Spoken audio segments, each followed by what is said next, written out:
Okay, quick video. This is to my local ministry. He keeps ignoring me, Lord, so I've just sent him another message. I keep calling, but you do not answer your telephone. Please help. I need spiritual guidance. God sent me. Please help me. Okay, so I'm trying my best. I've left another comment on another video. Angel Michael is coming back very soon. Repent. I've just been watching this video, and this guy, guess what, guys? This is unbelievable. I actually met this character. I ain't joking. Here he is. There he is. What? Yeah, I met him down a river while I was going around my ministry about 6 months ago. And everybody I met, I was preaching the word of the Lord.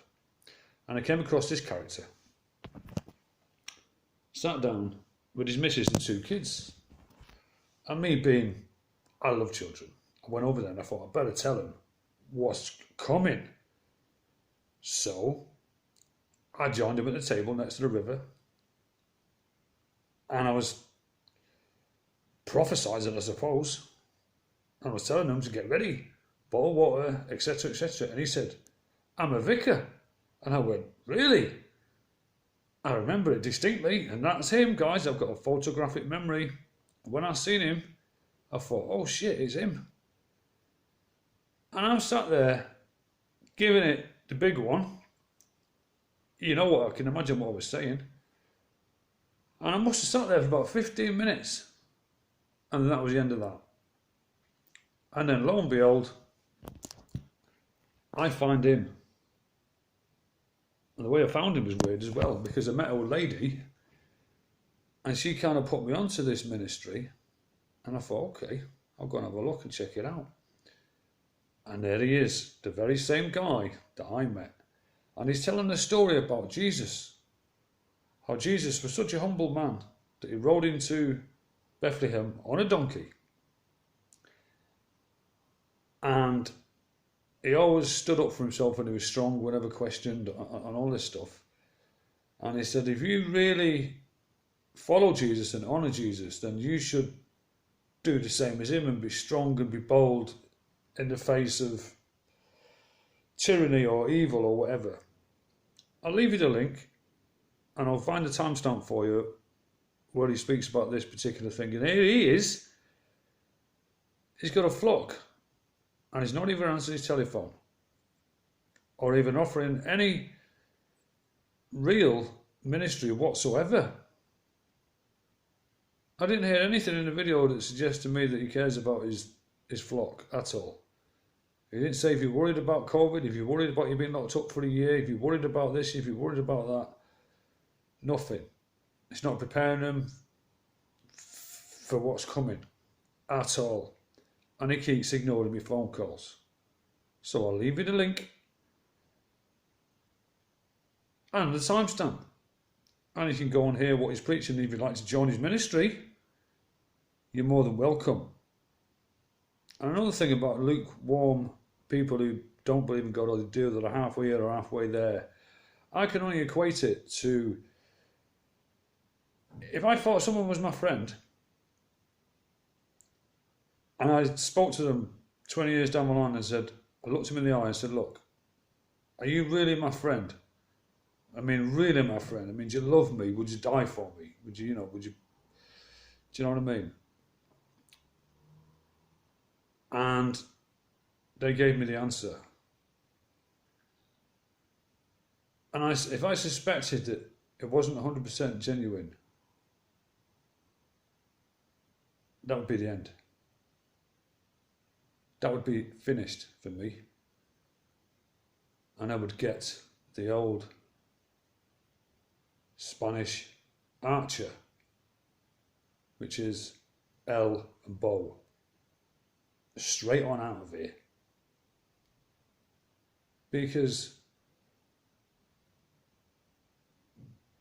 and also, if I could read minds, which I can, and I can tell if someone's lying, and I know someone who's very good at telling if you're lying or not, or if you're 50-50 or 70-30 or whatever, and he's better than me.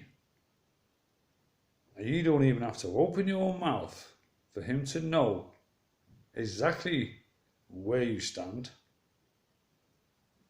No words will be necessary, because he can read your mind. So if you do not truly believe in God 100%, then you don't get in, and your name isn't down. Simple as that. Now, I don't want to scare anybody,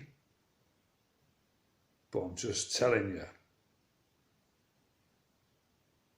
that there's going to be a war over souls, and probably God and Lucifer are going to have a meeting. Whoever comes up and Lucifer finds out you've done anything wrong and he's not repented, he can say to God, well, I'm having this one because this one doesn't really believe in you, Lord, or God, whatever he calls him. And God will say, well, I can't argue with that because you're right. So you can have that weed. And then it's just, I don't know how they go through all these people, by the way. That's what I want to know. How did he judge 7 billion people? That's what I want to know. But it's going to happen. I can tell you now. And I'm just so glad that I found him just at the right time.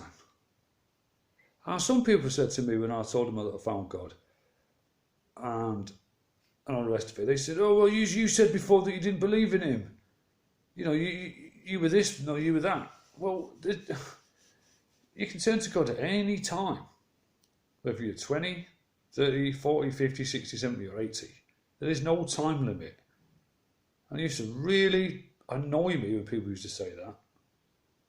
Another thing that upset me was that when Babylon come round to smash my door down, I was prepared to die. It was as simple as that. And when I told people this, they questioned it. They said, why would you want to do that? And I felt sick to my stomach, to be honest with you. Because what I went through is nothing, absolutely nothing to what our ancestors went through. Just the Cathar monks, for one. They got besieged for, I don't know, I think it was something like 300 days in this castle that they were held up in. And they prepared for it, they were waiting for it, and they were ready. And there is a story that they secreted away something to do with Jesus to get out in an underground tunnel and managed to get away with something, some kind of relic. But what they had to endure, and what I've had to endure, or anybody, is nothing. So out of respect for all them people who God's going to raise first, I believe, because, I mean, fair dues, you know what I mean? You want to honour those people that are watching now, you better sort your shit out and decide whose side you're on. My daughter now believes in God. I asked her straight tonight, and I know she does. And it's beautiful to see that. My daughter now believes in God. I've convinced her, and I know she does, because I can read her mind. But when you ask people, you can tell if they do or not. And if you can tell if they do or not, there's someone who's better at telling they can do or not than me and you. So if you're on the right side, you've got nothing to worry about. And I mean that. Because that's another insult to God as well.